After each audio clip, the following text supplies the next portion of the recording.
since my latest recommendation video was taking longer than I expected, I figured I would release something that's more concise and takes less time to edit.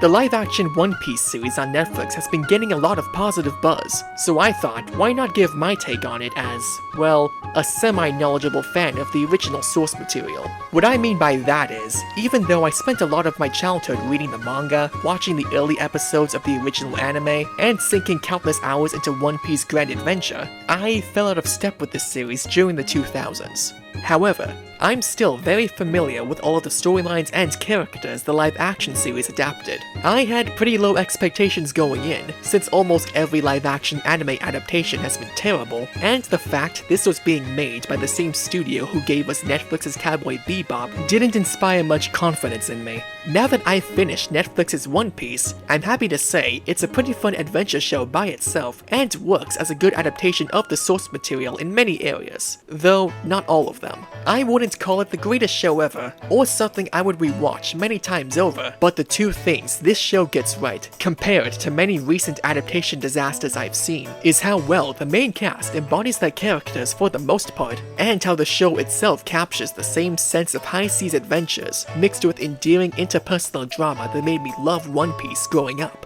I was very skeptical that anyone could adapt someone as over-the-top and rambunctious as Monkey D. Luffy into live action, and yet, Iñaki Godoy's version of Luffy may be my favorite interpretation of the character. He has the same optimistic and glass-half-full perspective on life, but he makes it clear in no uncertain terms that for him, being a pirate is all about living your life to the fullest and following your dreams no matter where they take you. I also liked how the show immediately started him off in the first stage of his quest to become King of the Pirates, and interspliced key parts of his backstory during events of the main plot that tie into it. It ended up building a deeper context for several of his actions compared to the original. Zoro was also a main highlight of the show, between his more serious attitude mixed with deadpan humor, and the actor's amazing swordplay during his fight scenes. Luffy and Zoro exemplify what this show does best when adapting One Piece.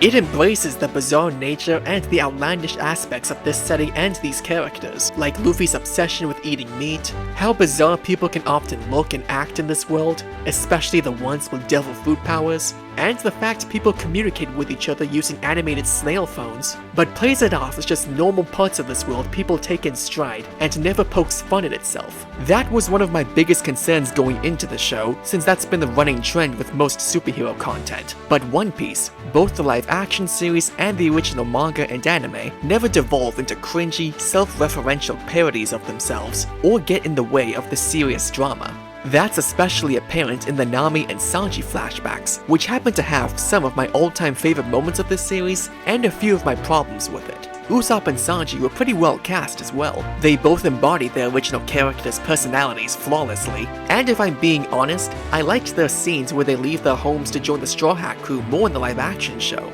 My only problem is that the show rushes through their storylines at breakneck speed. The first two episodes are mostly focused on Luffy, Zoro, and Nami meeting up, and gradually learning to rely on each other as more than just convenient allies. By episode 3, the plot and the pacing then kick into ludicrous speed, condensing major battles from the manga into more smaller-scale conflicts, and introducing a parallel storyline in between the adventures of the Straw Hats that can often break the pacing when it cuts back and forth between the two.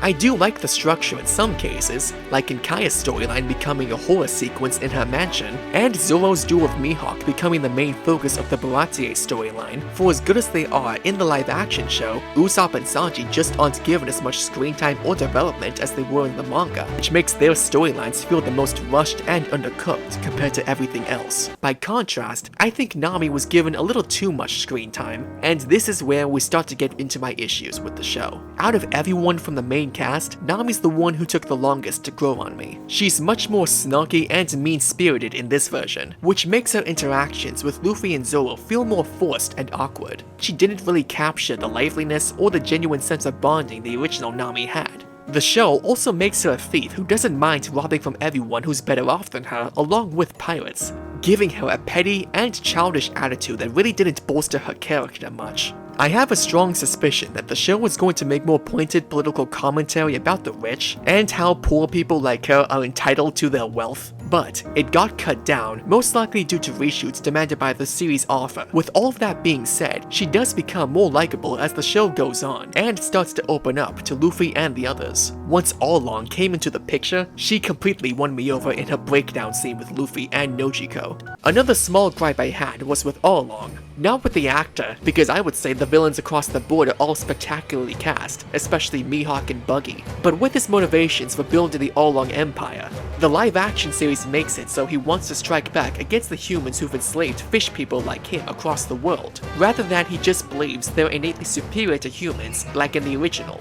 I could understand if it was done to give his character more depth, but his speech about how he wants to fight back against all the humans who oppressed and persecuted them just comes across as a way too on-the-nose slavery allegory, which doesn't make a whole lot of sense in this world considering how powerful nearly every fish person is shown to be. I get the feeling this was meant to be a lot more politically driven like Nami's scenes, but got cut down substantially as well. Putting that aside, All-Long is still great when he actually gets to act like All-Long, and his fight scene with Luffy is some of the best action in the whole show. I was pretty impressed with the action in general, since I fully expected things like Luffy's stretching abilities, Buggy's chop powers, and most of the weapons and powers people in this universe have would look incredibly awkward and uncanny in live action.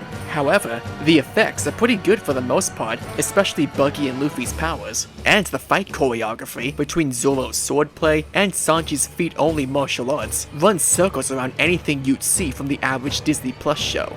The last thing I want to talk about is Rear Admiral Garp, Koby, and Helmeppo's storyline, which was the most conflicting part of the show for me. On one hand, I liked how they were all established at the beginning of the show, particularly Koby and Luffy's friendship, his aspirations about becoming a Marine, and the growing bond between him and Helmeppo. Admiral Garp was also incredibly well cast, and it was fun seeing them try to pick up Luffy's trail after each of his adventures.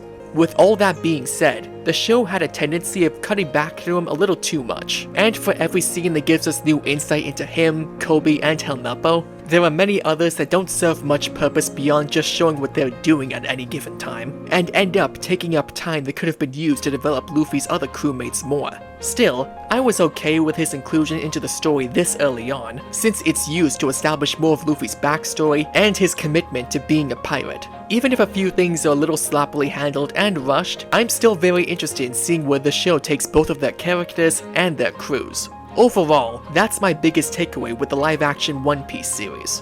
There's plenty to enjoy as both a casual viewer and a longtime fan of the original series, and despite the many changes it made, it still manages to capture what made One Piece's world and characters so engaging. I'm still very skeptical about how this series will ultimately turn out, between the shoddy execution of a few things, and the stories of backstage drama between the creators and Oda himself, but as a standalone series, I can definitely recommend live-action One Piece to anyone looking for a fun watch. Only time will tell if the show's later seasons will maintain the same quality going forward like Daredevil did, or devolve into complete nonsense that betrays everything that made it good to begin with, like Netflix's Castlevania. Either way, at least we can enjoy the ride until then.